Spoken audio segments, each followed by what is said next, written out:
इस दुनिया में ऐसे बहुत सारे केसेस हैं फ्रॉड के, जिसको लेकर जब पुलिस तक कोई पहुंचता है तो कई बार पुलिस भी सोचती है कि करूं क्या। हमारे देश के हजारों लाखों लोग अपना देश छोड़कर रोजी रोटी की तलाश में विदेश जाते हैं नौकरी के लिए। कुछ खुशकिस्मत होते हैं, सही जगह मिलती है, सही पता होता है, सही लोग होते हैं और उनकी ज़िंदगी बन जाती है। लेकिन इसी नौकरी के लालच में बहुत सारे ऐसे लोग जो विदेश जाते हैं वो कैसे ठगी का शिकार होते हैं या फिर किसी गैंगस्टर के कब्जे में पहुंच जाते हैं। अब सोचिए कि एक अनजाना देश और वहाँ आप किसी के चंगुल में फंस गए, एक तरह से आप किडनैप हैं और वो जो कह रहे हैं उसको आपको मानना है और वरना फिर आप परेशान रहिए। आपके पासपोर्ट, आपका वीज़ा, डॉक्यूमेंट्स सारे उनके कब्जे में होते हैं। अब आप लाचार हैं, चाह कर भी आप वहाँ से भाग नहीं सकते। आज की कहानी एक ऐसे नौजवान की कहानी है जो एक कमरे में कैद था और उसे काम दिया गया था कि तुम साइबर फ्रॉड करो। वो खुद इंडियन और उसे कहा गया कि तुम इंडियन लोगों को फांसो, डेटिंग ऐप के ज़रिए उनसे दोस्ती करो और फिर जब वो भरोसा जीत ले तो इसके बाद तुम उन्हें फॉरेक्स और बाकी ज़रिए से, क्रिप्टो करेंसी से उनसे पैसे मंगाओ।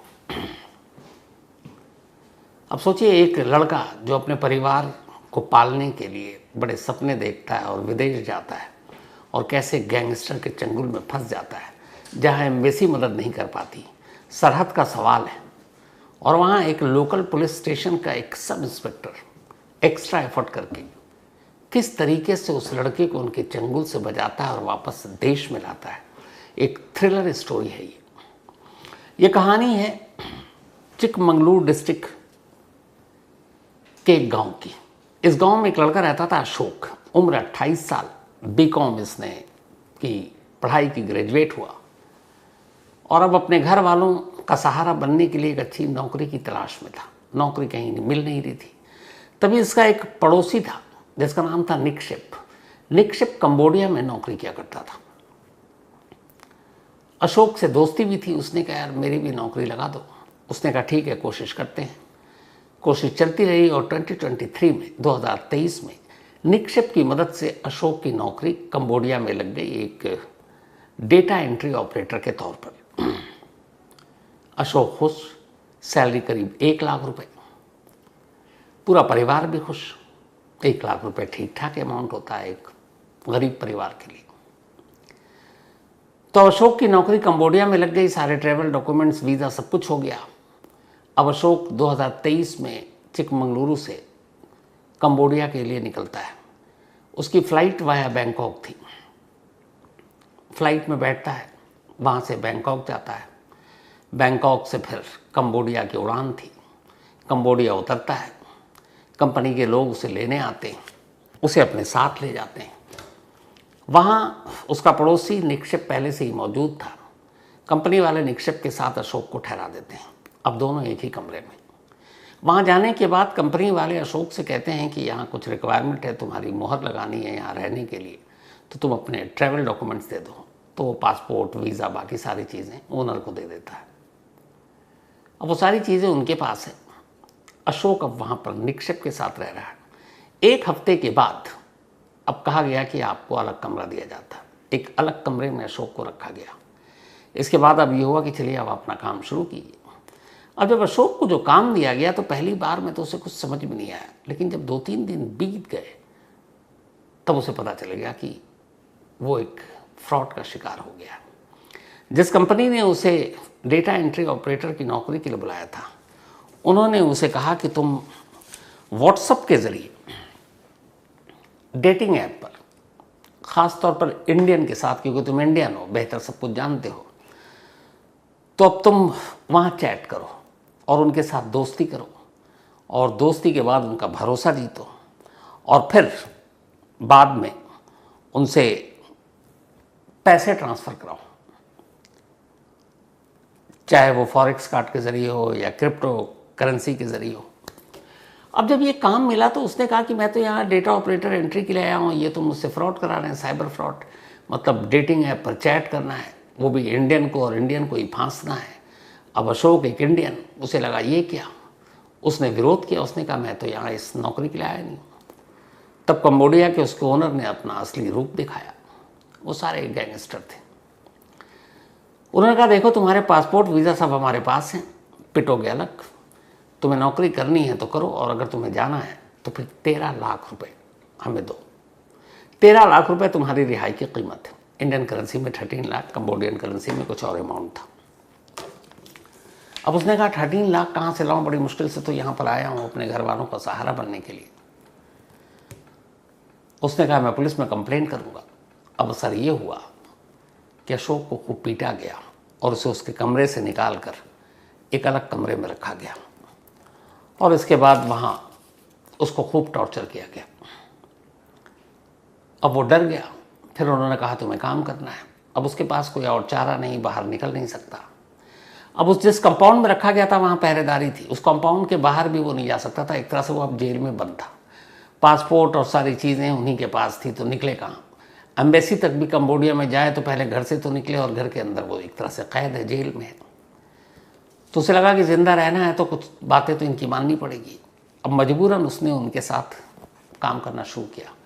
अब वो डेटिंग ऐप के ज़रिए व्हाट्सअप चैट करता है, व्हाट्सअप वेब के ज़रिए, और फिर crypto currency, trading portal, forex, fake forex card, इन सब पे क्लाइंट से पैसे मंगाने की उसकी जिम्मेदारी दी गई। वो करता रहा। कई हिंदुस्तानियों के बेचारे ने ठगा भी। फिर उसका दिल गवारा नहीं किया। एक रोज़ ऐसी एक चैट पर एक इंडियन लड़की मौजूद थी, और वो उसकी इतनी बातों में आ गई कि वो सारे पैसे देने को तैयार थी जिस अकाउंट में ये कह रहा था। इसका दिल माना नहीं, और ये उस लड़की को इशारों में चैट में कोड वर्ड में समझा रहा है कि तुम पैसे इन्वेस्ट मत करो, पैसे मत दो, ये फ्रॉड है। लड़की समझ नहीं पा रही है।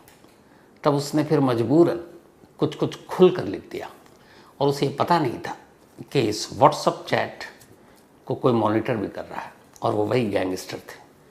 जैसे ही उन्हें लगा कि एक लड़की पैसा दे रही है और इसकी वजह से अब वो नहीं दे रही, रोक दिया, क्योंकि इसने ही उसको अलर्ट कर दिया। अशोक के ऊपर उस दिन एक तरह से पूरे टॉर्चर का एक सिलसिला शुरू कर दिया। इलेक्ट्रिक शॉक दिया गया, मारा गया, पीटा गया, बंद कमरे में अंधेरे में उसको कई दिनों तक रखा गया। अब लगा कि कुछ भी हो सकता है। फिर उसके बाद जब लोगों ने उससे बात की उसके, तब उसने कहा ठीक है आइंदा ये गलती नहीं करूँगा। उसने भरोसा दिलाया, और वापस 6 दिन तक उसको ये टॉर्चर किया गया था। 6 दिन के बाद जब उसने भरोसा दिला दिया कि मैं नहीं करूँगा, और दूसरा उसने भरोसा दिलाया कि ठीक है मैं 13 लाख का इंतज़ाम करता हूँ, मुझे मौका दीजिए, मैं 13 लाख दूंगा, आप मुझे छोड़ दीजिएगा। तो उन्होंने कहा ठीक है तुम 13 लाख का इंतज़ाम करो। अब यही पैसे का इंतज़ाम एक तरह से अशोक के लिए एक राहत बनकर आई, क्योंकि 13 लाख का इंतज़ाम करने के लिए उसे अपने घर वालों से बात करनी थी। अब उसे लगा घर वालों से क्या बात करें, घर वाले तो बेचारे उनको कुछ पता ही नहीं। तब उसने एक अपने दोस्त को अपना एक रिश्तेदार बता दिया। उसका एक दोस्त था मंजूनाथ रवि, जो ओमान में जॉब कर रहा था और सब कुछ जानता था साइबर फ्रॉड और ये, क्योंकि उसी फील्ड का था। उसने वहाँ से उसको चैट किया, और बहुत इस तरह से कि इस बार पकड़ा ना जाए। उसने कहा मैं ऐसे ऐसे यहाँ पर हूँ और मुझे 13 लाख रुपए देना, तब मेरी रिहाई होगी, तो मुझे छुड़ा लो। मंजूनाथ रवि कुछ कोड वर्ड में जो लिखा अशोक ने, क्योंकि दोनों दोस्त थे पहले, समझ गया कि मेरा दोस्त मुसीबत में है। उसने उसको फिर कोड वर्ड में ही कहा घबराओ मत, मैं पैसे का इंतज़ाम करूँगा, पैसा भी भेज दूँगा। ओमान में जितने सर्किल है उनसे बात की, कोई मदद नहीं मिल पाई। तब लास्ट में मंजू को ख्याल आया कि यहाँ तो कोई मदद मिल नहीं रही। इसी दौरान में वो इंडिया आया, चिकमंगलुरु में गया और एक पुलिस स्टेशन में उसने जाकर ये सारी कहानी बता दी। उसने कहा मेरा एक दोस्त है, गया था कंबोडिया नौकरी के लिए, वहाँ वो फंस गया गैंगस्टर के चक्कर में, वो उससे साइबर फ्रॉड करा रहे हैं, 13 लाख रुपए मांग रहे हैं, उसके ऊपर टॉर्चर कर रहे हैं, आप कुछ कीजिए। अब पुलिस का तो रवैया आपको पता है, अरे भाई ये तो कंबोडिया का मामला 5000 किलोमीटर दूर है इंडिया से, हमारी क्या वहाँ, हम तो कर्नाटक के बाहर नहीं जा पाएंगे। बट उसकी ये शिकायत वहीं बैठा एक सब इंस्पेक्टर जिनका नाम था श्री गुरु सज्जन, वो सुन रहे थे, और इत्तेफाक से उसी गांव के थे जिस गांव का अशोक। उन्हें लगा एक नौजवान लड़का और वहाँ फंसा हुआ है, 13 लाख रुपए घर वाले दे नहीं पाएंगे, और क्या पता कल को जिंदा लौट भी पाए कि नहीं। सब इंस्पेक्टर ने कहा कि जो भी होगा मैं इस केस में लगूंगा। अपने सीनियर से बात की, सीनियर ने कहा कि तुम पागल हो, ये फॉरेन मिनिस्ट्री का मामला है, इसमें सरहदें हैं, कंबोडिया कहाँ है, तुम्हारा कानून वहाँ कहाँ चलेगा। इससे कहा सर मुझे मौका दीजिए, मैं कोशिश करूँगा अशोक को वहाँ से छुड़ा कर लाने की। पुलिस वालों को भी लगा क्या बुराई है, ठीक है करो। अब पूरी कंप्लेंट लिखा दी मंजूनाथ रवि ने। उसी कंप्लेंट में नाम आया निक्षेप का भी, जिसके सहारे जिसकी बदौलत अशोक कंबोडिया गया था। अब सबसे पहले उन्होंने कहा भैया कंबोडिया का मामला है, फॉरेन मिनिस्ट्री को अप्रोच किया कर्नाटक के होम मिनिस्ट्री के थ्रू। एम्बेसी का जवाब आया कि देखिए यहाँ पे हम कुछ ऐसा कर नहीं सकते, वो ख़ास मदद नहीं कर पाएंगे। अब वो निराश, अब उसे लगा क्या करे। गुरु सज्जन सब इंस्पेक्टर सोचते रहे, इधर मंजूनाथ रवि लगातार उसके गैंगस्टर को टाइम पे टाइम देता रहा कि 13 लाख अमाउंट बहुत बड़ा है, हम इंतज़ाम कर रहे हैं, हमें थोड़ी मोहलत दे दीजिए। वो मोहलत मिलती रही, सब इंस्पेक्टर को मौका मिलता रहा, टाइम था। तो जब एम्बेसी के थ्रू नाकामी हासिल हुई, हालांकि कर्नाटक सरकार में कुछ एमएलए, कुछ ऐसे एमपी थे जिनको भी सब इंस्पेक्टर ने अप्रोच किया, उनके ज़रिए एम्बेसी तक पहुंच बनाई, लेकिन बात बनी नहीं। तब अचानक मंजूनाथ को एक आइडिया आया। उन्होंने निक्षेप को कांटेक्ट किया, वही निक्षेप जिसके ज़रिए अशोक कंबोडिया गया था और वो वहीं काम कर रहा था। निक्षेप को कांटेक्ट किया और कहा कि तुम आओ और तुमसे काम है। उसने कहा मैं तो कंबोडिया में मैं आ नहीं सकता हूँ। तो मंजूनाथ रवि ने उसे बताया कि देखो तुम्हारी बदौलत गया, तुम जानते थे उस कंपनी में क्या फ्रॉड हो रहा, फिर भी तुमने सीधे साधे अशोक को वहाँ पे भेजा, अपने साथ ले गए। तो तुम्हारे खिलाफ फ्रॉड से लेके साइबर वाइबर के इतने सारे सेक्शन डाल देंगे कि तुम फिर छूटोगे नहीं। पर शायद निक्षेप को भी लगा कंबोडिया में मेरा क्या कर लेगा, वो टालता रहा। सब इंस्पेक्टर को लगा कि इससे कुछ होगा नहीं। फिर एक रोज़ उन्होंने निक्षेप को कांटेक्ट किया और उससे पहले निक्षेप के घर पहुंचे। निक्षेप के घर पे उसके माँ बाप थे, बुजुर्ग। माँ बाप से मिले, उसका निक्षेप को फ़ोन किया कि देखो तुम इंडिया तो आ नहीं रहे हो और तुम आओगे नहीं, कोई बात नहीं, तुम्हारे माँ बाप यहाँ हैं। जो क्राइम तुमने किया है कि एक फ्रॉड कंपनी में अपने एक दोस्त को ले जाकर फंसा दिया, उसके ज़्यादातर इल्ज़ाम तुम्हारे अलावा एफआईआर में तुम्हारे माँ बाप का भी नाम डालूंगा कि तुम्हारे माँ बाप को भी पता था और तुम यही काम करते हो। तो जो जो सेक्शन धाराएं लगेंगी तुम पर, जितनी सजाएं तुम्हें मिलेगी, उतनी ही तुम्हारे माँ बाप इस उम्र में जेल जाएंगे।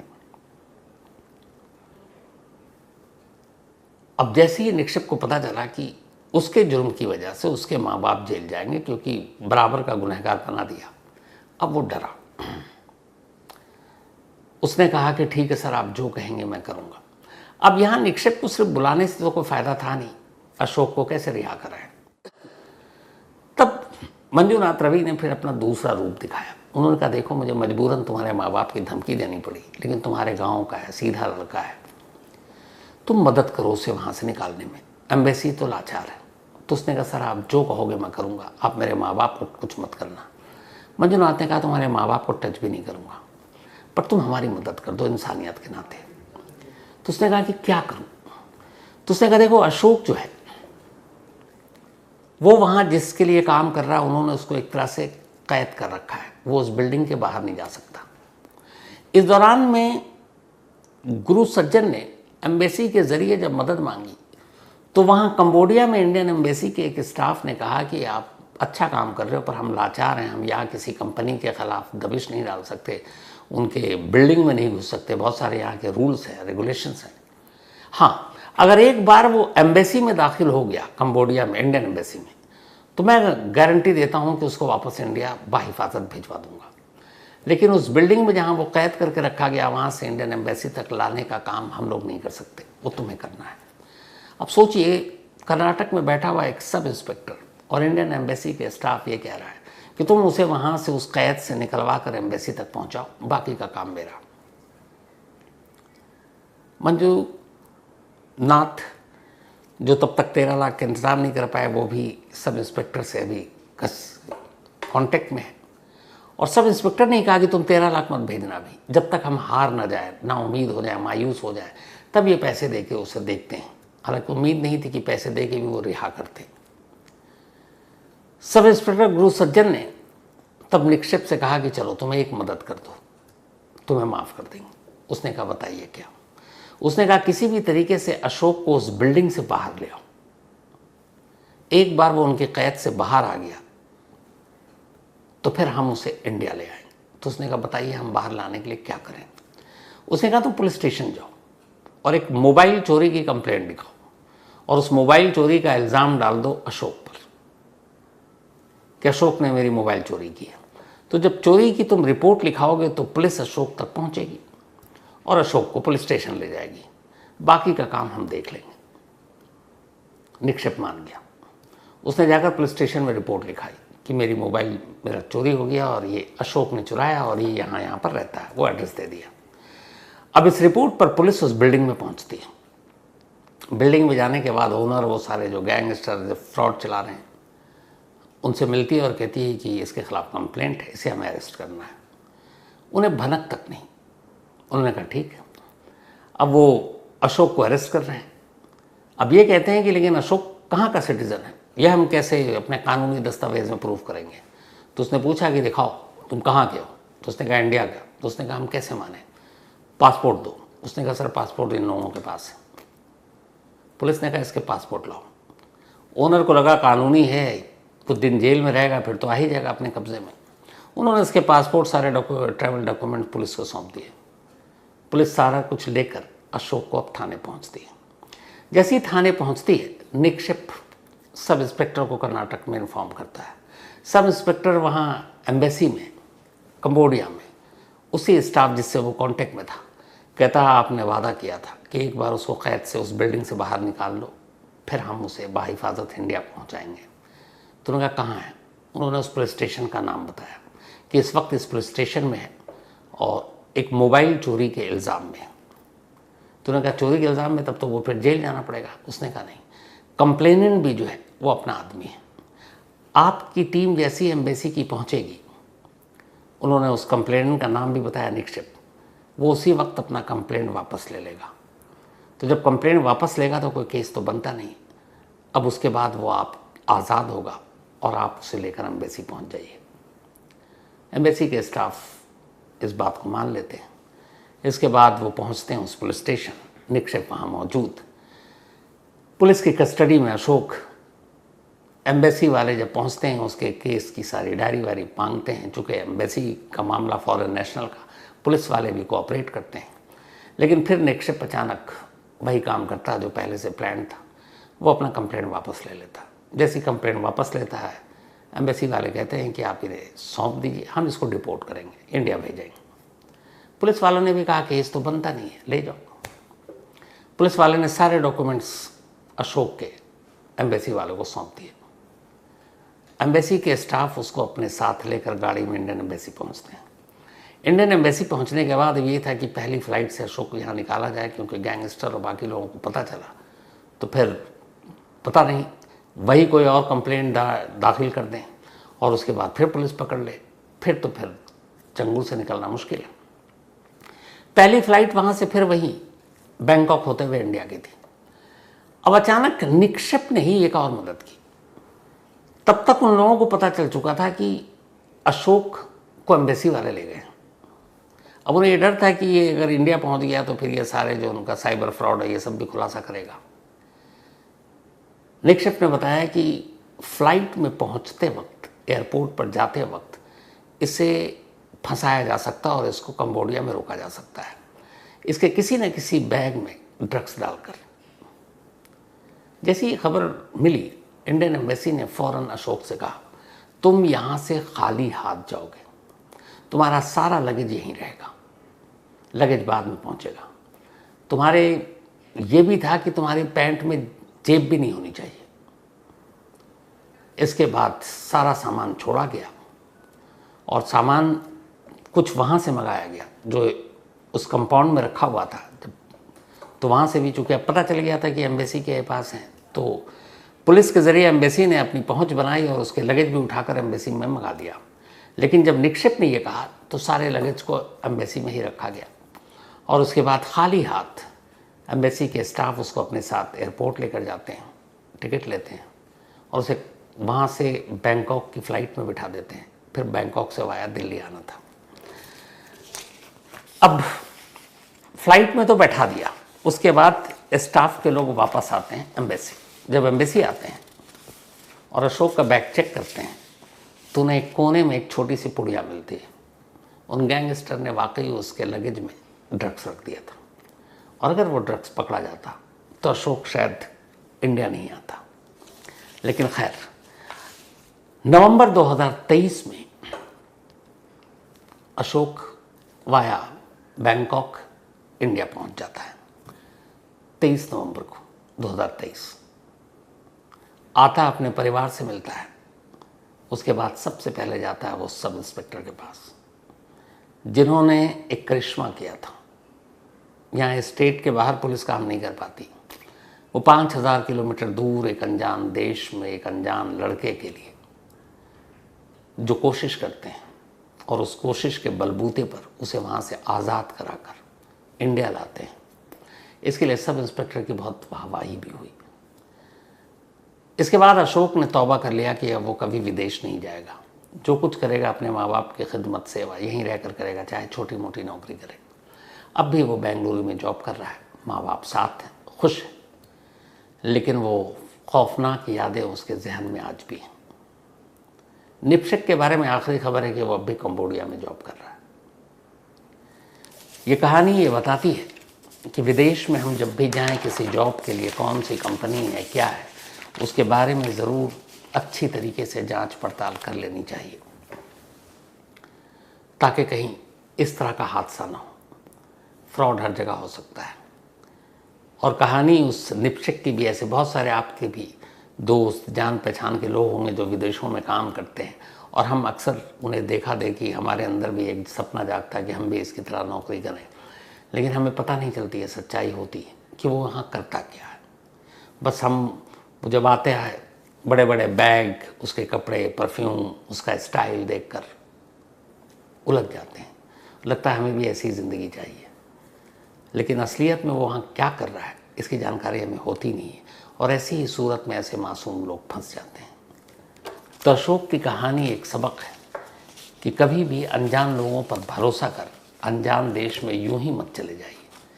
पहले ठोकिए, पीटिए, देखिए, समझिए, परखिए और तब कोई कदम उठाइए। तो ये थी आज की कहानी।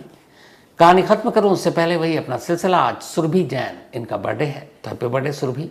और ये पूनम जैन जी की बेटियां है, नमस्ते पूनम जी। साथ ही ध्रुविन प्रजापति, इनका भी आज बर्थडे है, तो हैप्पी बर्थडे ध्रुविन।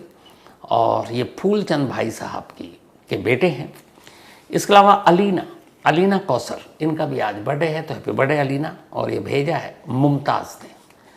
साथ ही कमरुद्दीन जमाल, इनका भी आज बर्थडे है, तो हैप्पी बर्थडे कमरुद्दीन। और ये भेजा है मोहम्मद आबिद ने। इसके अलावा सुमित्रा जैन, इनका भी आज बर्थडे है, तो हैप्पी बर्थडे सुमित्रा जी। और भेजा है नरेश जैन ने। इसके अलावा सुष्मिता, इनका भी आज बर्थडे है, तो हैप्पी बर्थडे सुष्मिता जी। और ये भेजा है गोविंद साहब ने। गोविंद जी आपकी पत्नी है सुमित्रा। साथ ही निरंजन दास, इनका भी आज बर्थडे है, तो हैप्पी बर्थडे निरंजन जी। और ये भेजा है कोमल ने। कोमल जी के हस्बैंड है निरंजन। साथ ही पप्पू यादव, इनका भी आज बर्थडे है, तो हैप्पी बर्थडे पप्पू यादव। और ये भेजा है अंकित यादव ने। तो इसके साथ ही कहानी में आज इतना ही। अब आपसे मुलाकात होगी कल रात 9 बजे किसी नई कहानी के साथ। तब तक अपना और अपनों का ख्याल रखिएगा। Thank you.